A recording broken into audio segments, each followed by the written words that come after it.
I enrolled into BWSI because I really like programming. I think that's really cool, and I also love hardware too.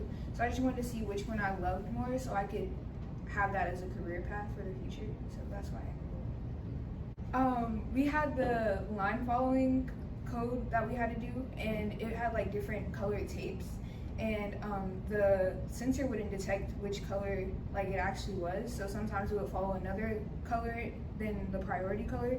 So when we finally figured it out, that was really good. What I learned about myself. I'm not the best at programming. Sometimes it's a little frustrating, but I learned how to persevere through every outcome or problem that we had for this. So I feel really good. I connected with all my other peers in this class, and along with that, we also had like the women's conference that we had for BWSI, so that was really cool. And just all the other speakers, especially the quantum sensing one, that one was really cool. So I enrolled in this course originally because I had an interest in the quantum computing course that was originally online, but then my mom had shown me that there was a course in Huntsville, and I couldn't pass up the opportunity to do a course in my own backyard. A good light bulb moment of discovery was how many times I tried to get my code to work, but it just wouldn't, and it was due to indentation errors, which really wasn't a problem on my end. It was more of just figuring out how to line stuff up correctly. Definitely learned how to persevere. Originally starting 2 weeks in, it was very hard for me to adjust due to sleep schedules and being diligent with my work here, but it's definitely taught me a lot more, made me a better person.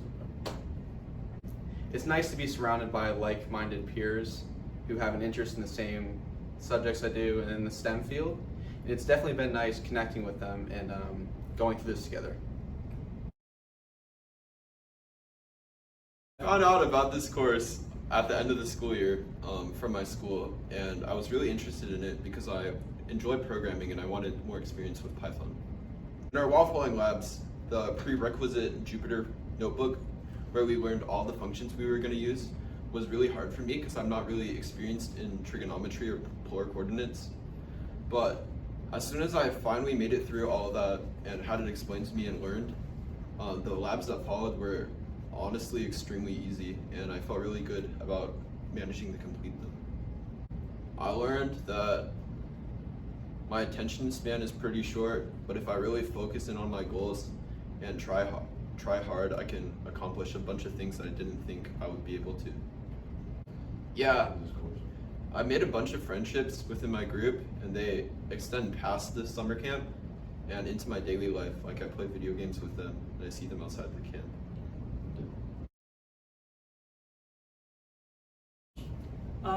I enrolled in the course for the learning opportunity to get some more experience in programming. I just didn't feel like I was as strong with it as I wanted to be. I thought it'd be a good opportunity to just get better. So I took a computer science class in the past school year, and I hadn't really got a chance to really apply what I'd learned, and being able to apply it to an actual problem feels a lot more. It's a lot more interesting and fun than just doing it in the classroom, if that makes sense. I learned I have a lot more space I need to grow before I feel like I'm actually strong in Python. I feel like I've got a lot more to learn. I would say I've gotten relatively close to the people that I've been partnered with. I feel like I've gotten at least become friends with them.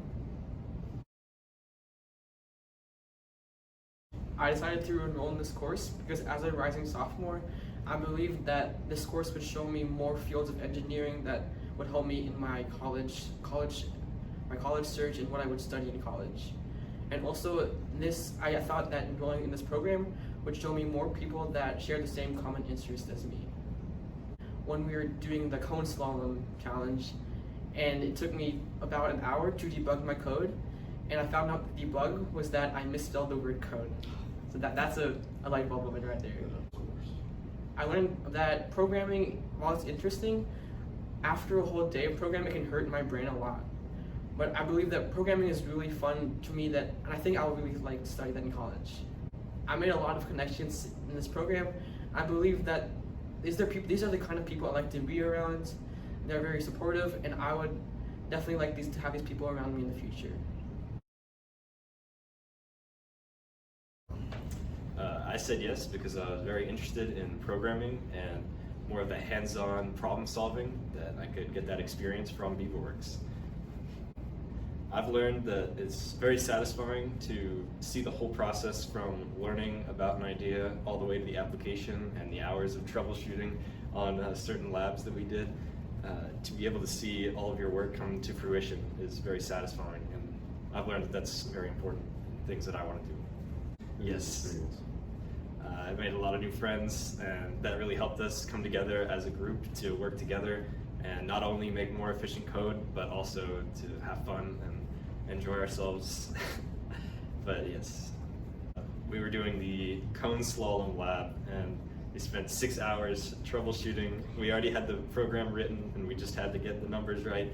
And then after, there was like an hour left in the day, and we finally got it, and it got past that last cone, and that was the light bulb moment, and it worked, and we were celebrating, and that was great. So that was probably the best moment so far of the course.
Yeah, you will perform better, but at least that's the next step. Yeah. Thinking about it for a while. Wow. Yeah, I hope that helps. I like spewing information. You guys are doing great. But it's worth it to go to the extra 3 hours of the research is being done by undergraduate students. I got to go into the lab and do research. Whereas if you went to somewhere like Vanderbilt, you're actually really good about getting over there in the lab, but it's really not driven by graduate and postdocs. So you won't really have professors time. You'll have grad students time to go through these things. At Southern Miss, I have all professors time. Let's pump up. It's kind of a different thing.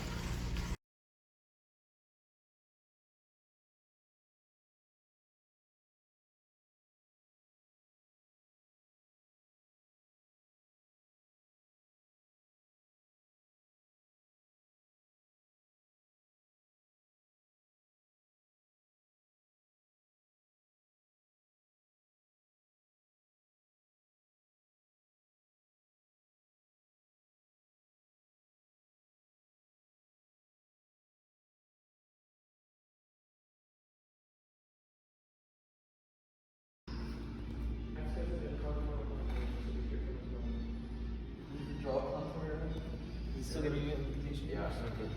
Oh. What line? Line 78, which I believe is.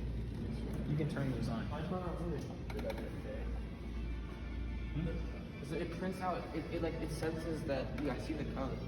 It's about getting the depth of the code. It's like a dirt.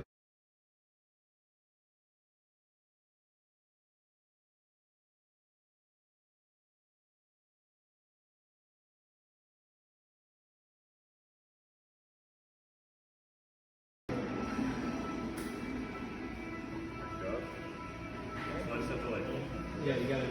It gets faster. Once you have full charge, you can guarantee it.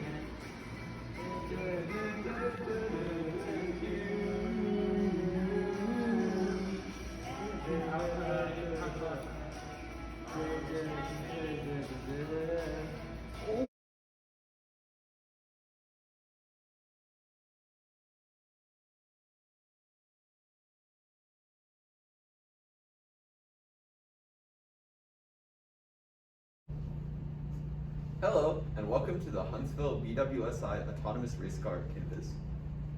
And we'd like to introduce you to the course. The course starts out with some line following. We'll follow a line of tape.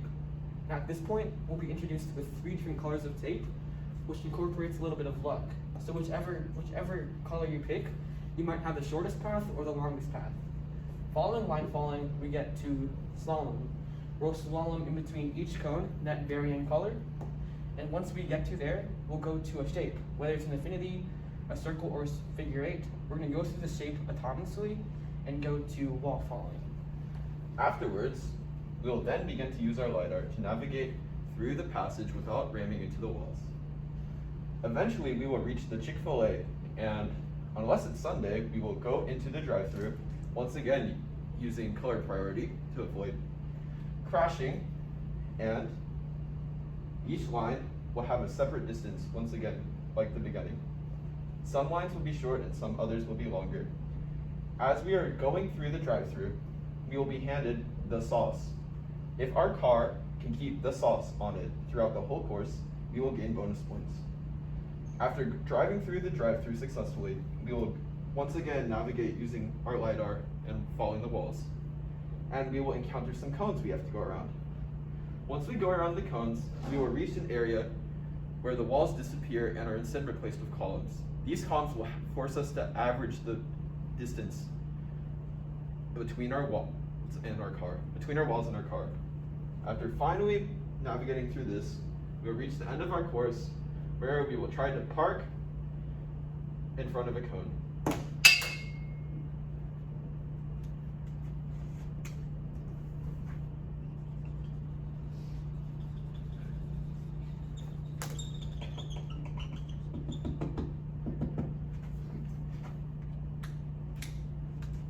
Thank you for watching.